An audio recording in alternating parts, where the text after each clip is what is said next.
do a reading on Biden's take on the Ukrainian situation. Now, his personal take on it may be different than what he has to say, you know, as president. But let's look and see. I'm sure he would love to give planes and do the, you know, join in, but he knows that would give Putin an opening to do even more drastic things. So let's look and see what we have here. In the center of it, we have the devil. Okay. So this is not boding well for how he sees Putin and his actions, okay? We have the devil, bondage, toxicity, the stuff that's happening there. That's not a surprise. Going into it, walking away, you know, wishing,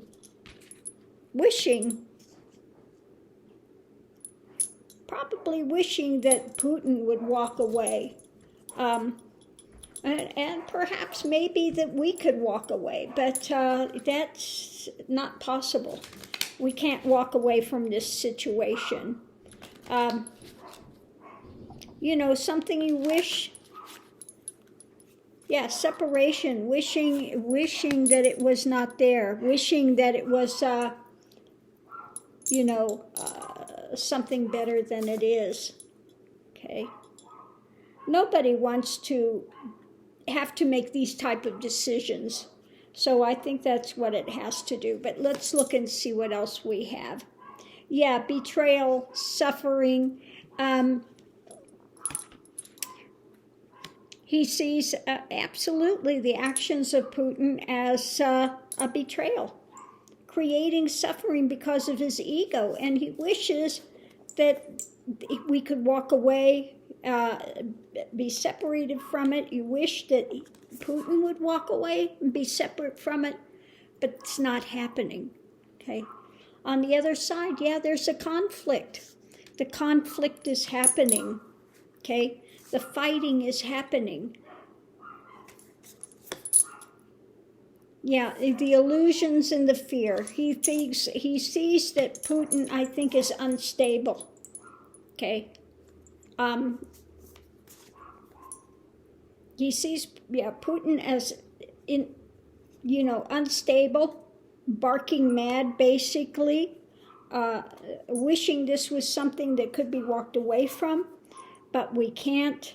Above it, we have wishes it were different.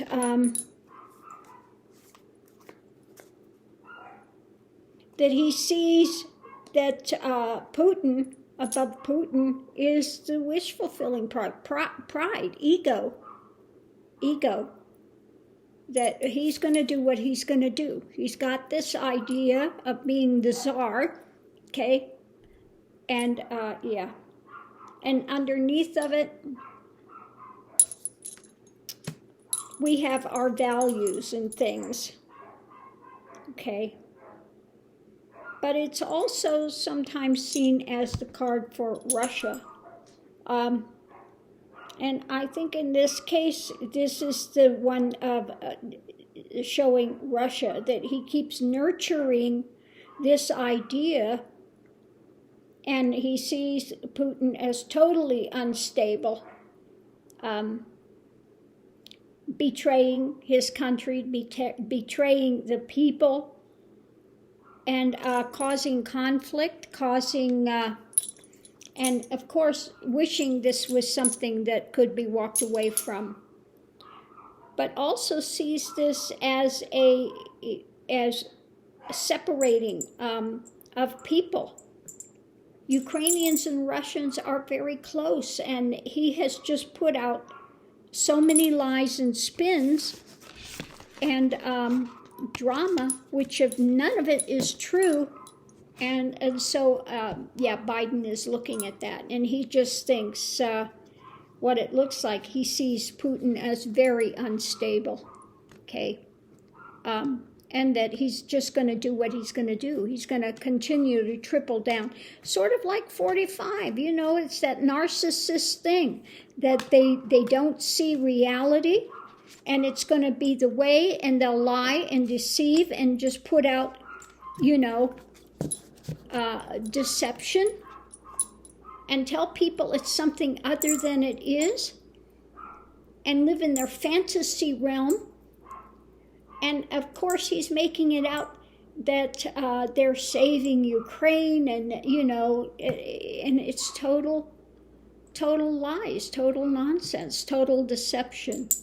So, yeah, it looks like Biden is looking at that and says, you know, this is another one like 45, but yet more toxic. And this is what would happen if 45 were in power, and he could get away with it.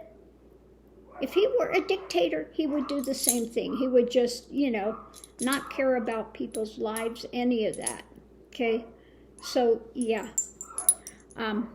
he just sees Biden, he sees Putin as a totally unstable persona. And, of course, wishes that we could just walk away and didn't have to be in this. And he's judging things based on, you know, the way of Putin's instability, basically, his mental instability. So thanks for tuning in, love and light. See you online.